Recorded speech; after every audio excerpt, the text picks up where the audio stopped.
Hi students! So today we are going to talk about Holes again. So the last couple of weeks we have been reading Holes by Louis Shakar.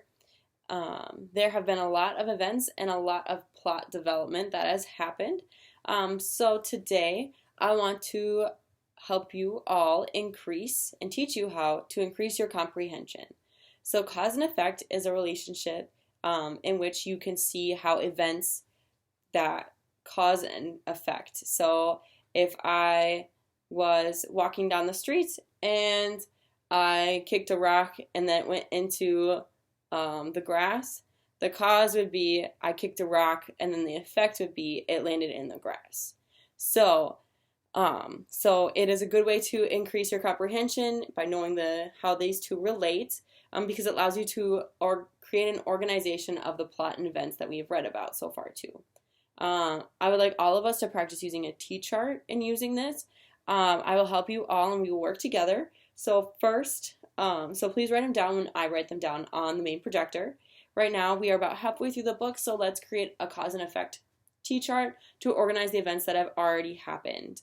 So T-charts for cause and effects are great ways for Holes and other books, like I said before. I will start with the first one. And I will write, Stanley went to Camp Green Lake because he was in the wrong place at the wrong time. So I would write that on the T-chart. The cause would be Stanley ended up with stolen shoes. The effect, Stanley had to go to Camp Green Lake. So Stanley being in the wrong place at the wrong time made him go to Camp Green Lake to serve his time because he was accused of stealing shoes, which we all know he didn't. Now I will do the cause and then you will tell me the effect. I'll write on the T-chart cause. 0 wants to read. Students would then raise their hand and tell me what they think the effect is and why they thought that way. And then I'll also ask students if there is anything that they disagree with. So I will say, Johnny, what do you think? And they'll say, because the effect will be 0 learns how to read. I'm like, okay, that's a great answer. What else do we think? And then people will say some more, and I'm sure one student at some point would say 0 will end up digging holes for Stanley so Stanley can teach him how to read. And I will say yes, and then I will say these two, both Johnny, your answer with he learns how to read is correct, but we also need to remember the key details on how that happened. So then we will do that, and then we'll do another one where I will fill in the effect, and then students will tell me what the cause was. And then I would also have pictures on the screen in the chart so students can make more visual connections, and they're encouraged to write or draw pictures on their T-chart too.